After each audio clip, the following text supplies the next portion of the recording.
Welcome to Resilience Plus Rise, the podcast where resilience is not just a concept, but a lived experience. I'm your host, Thomas Scaria, a resilience coach, an ultramarathoner, and a relentless believer in the human spirit's ability to rise. This podcast is a companion to my book, Resilience Plus Rise 26.2 Transformative Miles to Unleash Your Marathon of Life Mindset. Each episode is a raw, unfiltered dive into the stories of those who have faced life's hardest battles and emerged stronger. Today's guest, it's an honor because the first two statements that I mentioned were resilience is not just a concept but a lived experience. And the second one was who have faced life's hardest battles and emerged stronger. It gives me a great pleasure to introduce to you Tom Willner. For Tom, overcoming adversity, as he says, is possible. And thriving afterwards is always possible. Mhm. He's a musician. He's a TEDx speaker. Yes, he's a marathon runner also. But also he's a cancer survivor. He believes we all face defining moments that shape who we become. He had cancer at the age of 30, and one of the key elements that he learned was time is our most valuable resource, and creativity can turn the hardest moments into growth. So, with this, welcome Tom to Resilience Plus Rise, the podcast. Oh, such a pleasure to be here, Thomas. I really appreciate it. So, Tom, you're like me, an IT professional. Mm-hmm. You are a musician, Yes. and you're also a man of many different talents. Yeah, Yes. it has. Yeah, it has been both a joy and a detriment that it's there's so many different directions that I love to go, and even with my music, I love all sorts of different styles, and the industry really wants you to to be Confined. very specific, so Mhm. who do you sound like, what style do you do? But I enjoy all sorts of styles of music, and I write all sorts of styles of music. So, but yes, you're exactly right. I love technology. I love music. I love running. I have so many different things. I'm thrilled with my my wife and family, and just getting to see them all grow up and prosper, and so there's so many joys in my life, hard to count them all. And that's resonance is clearly obvious through the screen also. But let's go back to the time when your family was just growing and you were also in the cusp of life itself at the age of 30 when you realized you had cancer. Yeah, so when I turned 30 years old, my wife and I were dinks. We were dual income, no children. Felt life was good. We worked hard, we played hard, we traveled. I felt like I had my whole life ahead of me. And then one day I discovered a lump where no man wants to find one.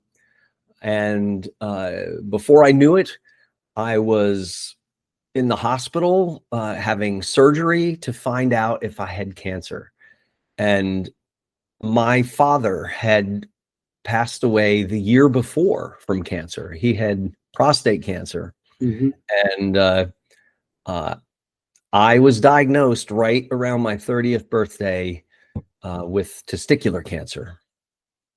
And so all this, my entire life ahead of me, all of that seemed to just disappear. I had no idea what was going to happen after that. Wow. So let's move the next phase wherein you fought cancer. Yeah. And not only that, you grew your family. Yeah. So what happened is I had multiple surgeries, and at one point I thought my battle with cancer was over. I was back at work, back to that IT job you and I both have and had, and then 6 months later, one of my follow-up CT scans showed that it had spread into my lungs. And so I had to get another surgery, major surgery, lung surgery. And after that started chemotherapy. And I remember thinking at the time that I would have, I thought these were the first times in my life I ever had to have surgery. And I thought they were awful. But then I had chemotherapy, and I remember thinking I would be happy to have another surgery over this. It was just a long, I think I spent about 6 months in chemotherapy, 4 different rounds of chemo. And ultimately, I'm happy to say I am still here now about 25 years later. And yes, and so it was successful. It was successful in getting rid of that cancer. And but it was testicular cancer, and one of the side effects that I had from all this treatment was that my wife and I could no longer conceive children naturally. So we were fortunate enough to with in vitro fertilization, we had right as I was finishing up my chemo,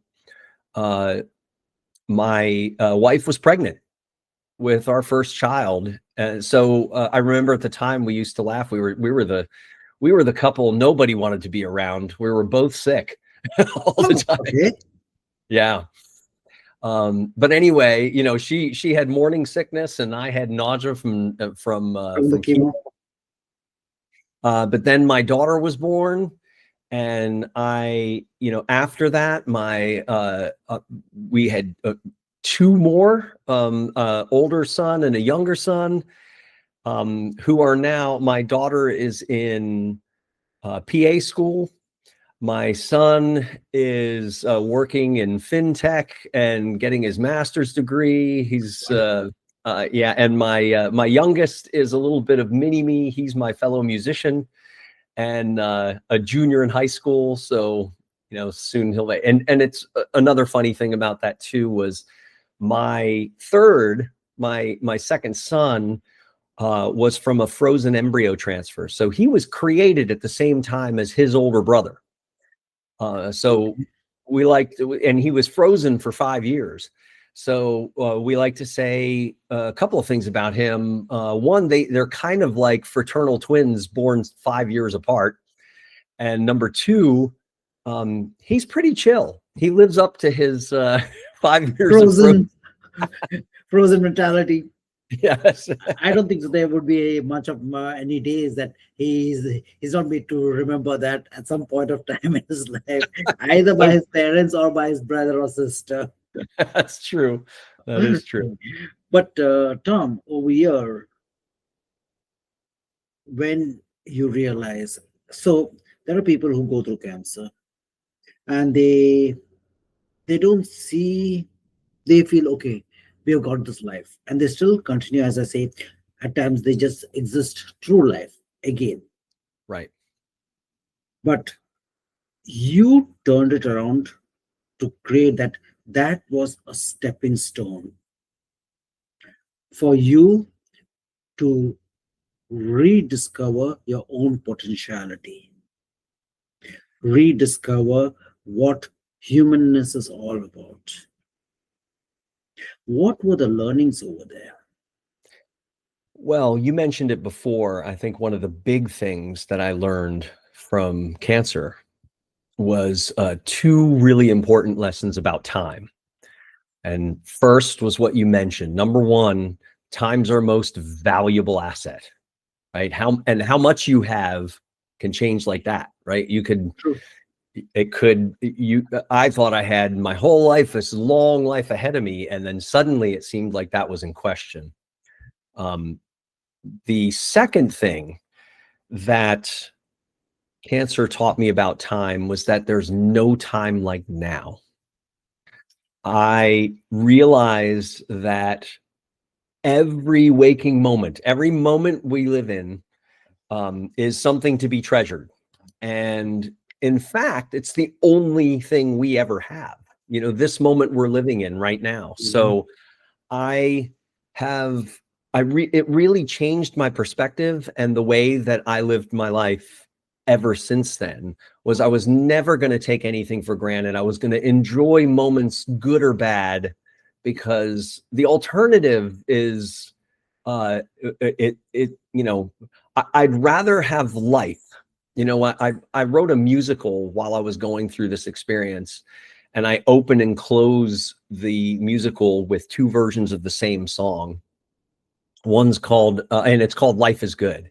And in the beginning, my perception before all this started was that life was good, right? The emphasis was on the word good. But at the end, that changed to the emphasis being on the word life. Life is good. I don't care what it brings. I am so grateful to be here. And so I have spent the rest of my life, as cliche as it sounds, living in the moment as much as I can, and trying to spend my life with the people I love and doing the things that I love as often as possible, and try to a constant improvement in myself. Can I be a better person tomorrow than I was today?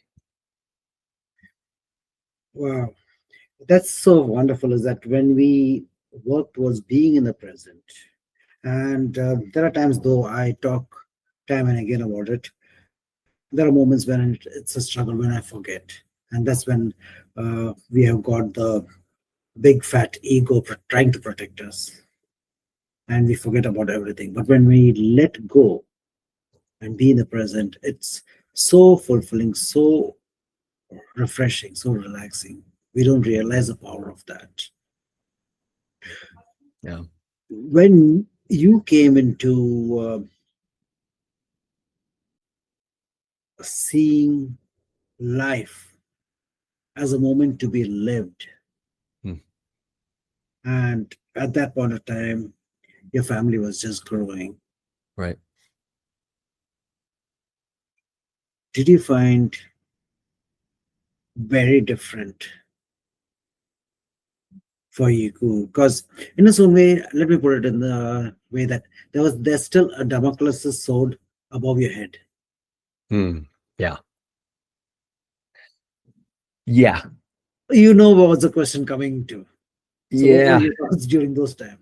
So we had a little chalkboard that my wife and I, when all of this first happened, where we would write down, little things that, like our to-do list, right? And I still have that chalkboard. And the interesting thing is everything on it is crossed off except for the one that says cure cancer. Because I was too scared to cross that one off. I had thought I had gotten past it once, and then it came back. So I had a healthy respect for the fact that you never know, right? So yeah, that's sort of the thing that's hanging over you the whole time. And I think that was part of the impetus why I was like, I don't want to waste a minute. I want to live my life to the fullest. I want to pursue things that I would like to pursue. I want to see my children prosper. I want to do everything that I can do to have the fullest life I possibly can. And I felt like I kind of owed that to my children. I wanted them to see that as well. I wanted them to know that it's important for you to to enjoy life and to continuously improve and to do everything you can to contribute as much as you can to the world as possible. If my story can help other people find inspiration, or if some of the things that I've learned through the years can help other people, then telling that story is worth it tenfold. Wonderful. And you got from a cancer survivor. A lot of people whom I talk to, they don't like the word survivor. They say they thriver. And as you also mentioned, one of the things which I really saw was that due to those elements which had a speed bump in your life, but lo and behold, the Tom that we have now, he's a marathon runner, he's a TEDx speaker, and he's doing professionally, in a different space. Kids are, God bless all of you, flourishing. Let it continue. So what else have you been up to when you say that you have taken on life to the fullest? Well, so much. Yes. One of the ones, and you and I share this love, running was one that was huge for me, because when I finished my treatment, I wanted to do what I could to be as healthy as possible. I wanted to last as long as possible, be around for my, to see my children grow up and to be there for them as long as I possibly could. And, I joined a gym thinking, I'm going to work out and do that. And I'm just like the statistic, I after 3 months, I wasn't going enough, and I ended up canceling my membership. Yeah.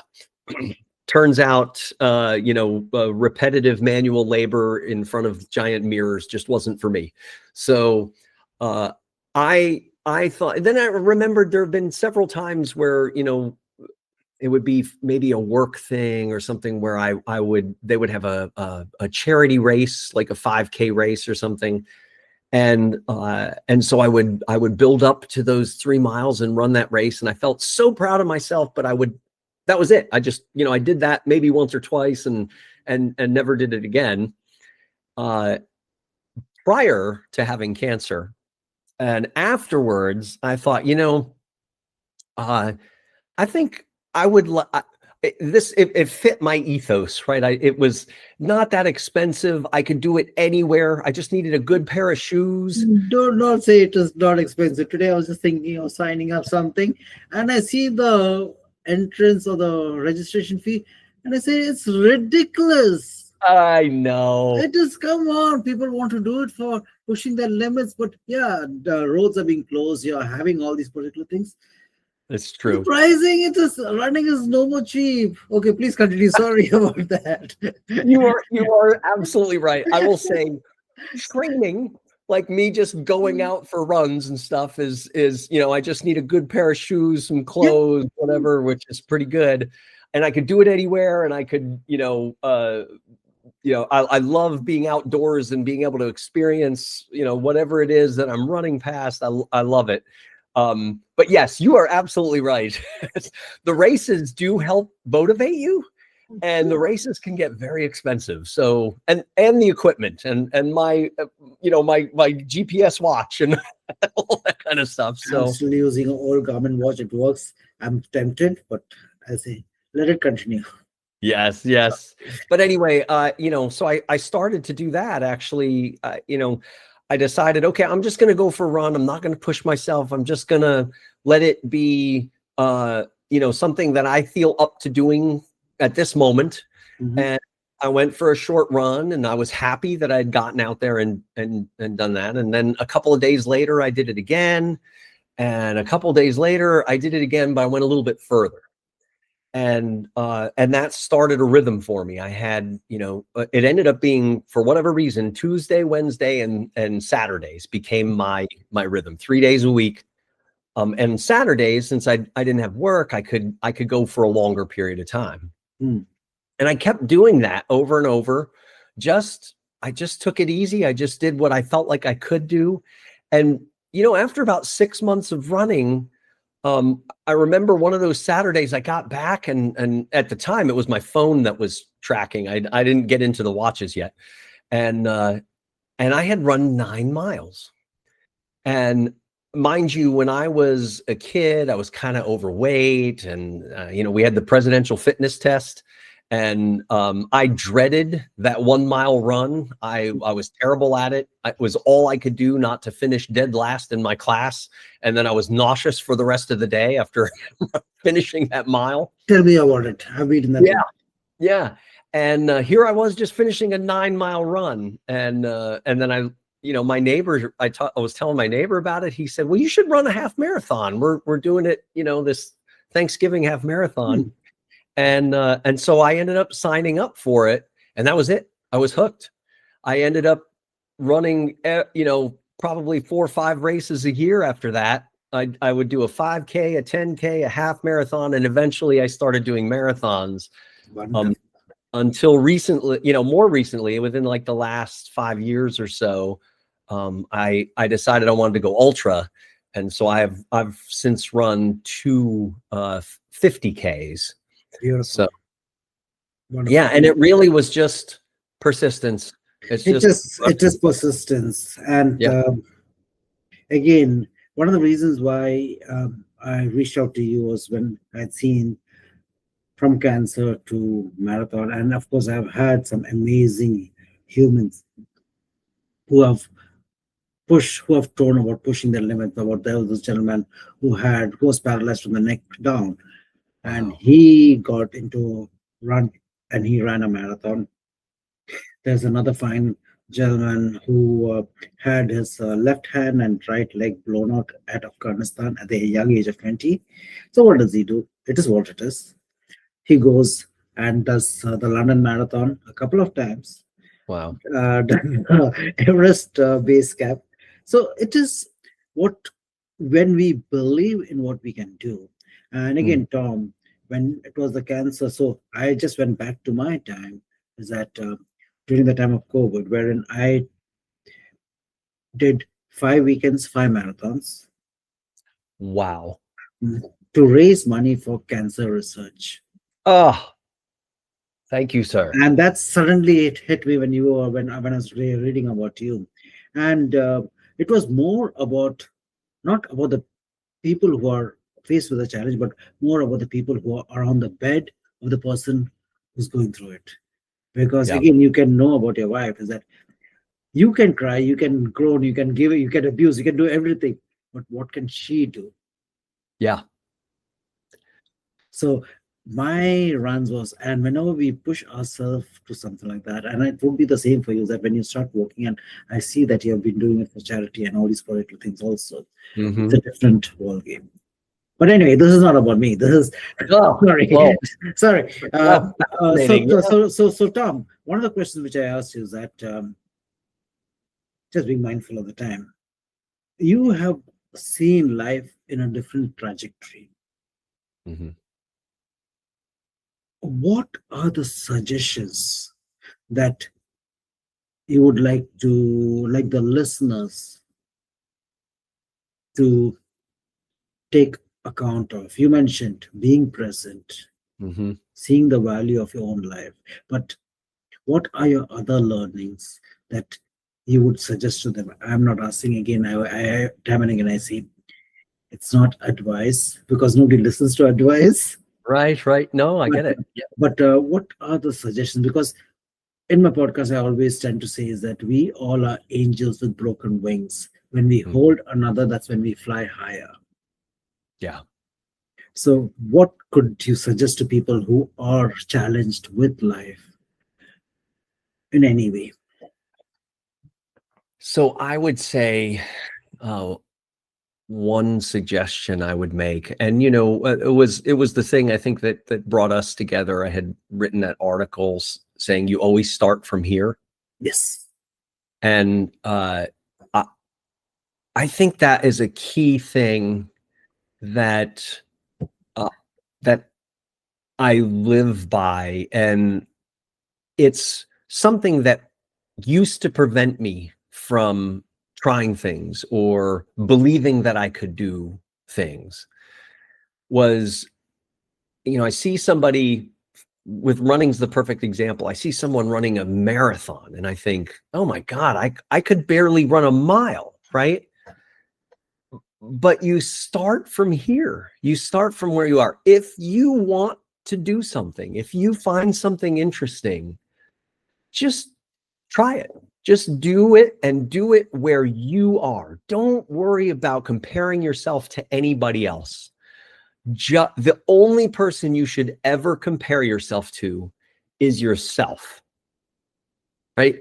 If you can do better than you used to be able to do, then that is all you can do. That, and honestly, if you keep doing that, 1% improvements over time, it's kind of that whole compounding interest thing, right? You eventually get to be really amazing at something if you just keep at it.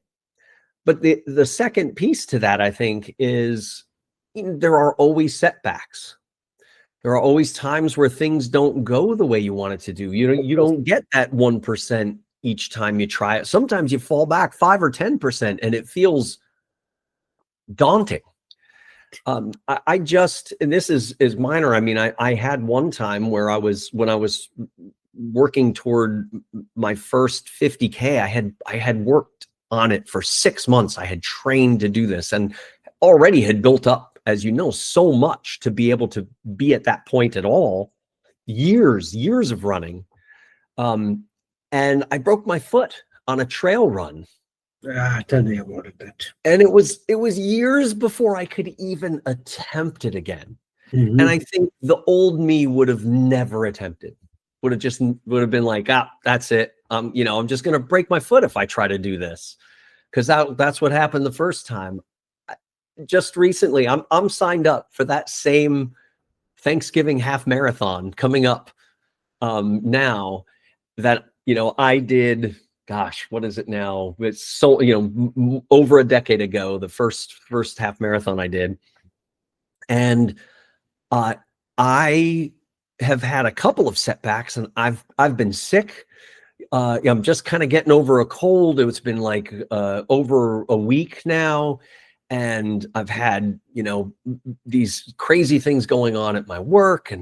And I have probably not run a single time in the last 2 weeks. And I am coming up on a half marathon. And what I decided is my own, the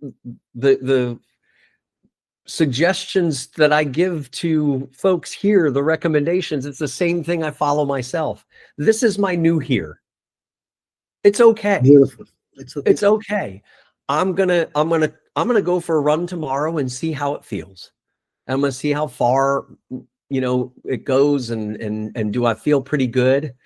And hopefully I have enough of a base where I should be okay, but I probably will not come near my fastest run. As long as you enjoy it. Exactly. As long as you're in the moment, as long as it's a Thanksgiving run, and as long as there's a prayer of Thanksgiving going on in your mind about, of course, life has been a blessing. That's right. What more can we ask for? And I like to say this was the slogan one year, the year that I first did it. It was "Earn your turkey." I love that. I love it.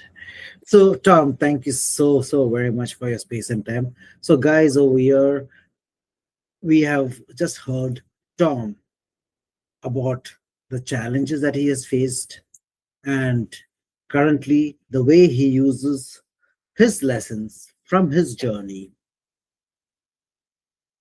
in this podcast, but it's again with a lot of other people also, to help people towards inspiring them, helping people to thrive and break barriers and boundaries.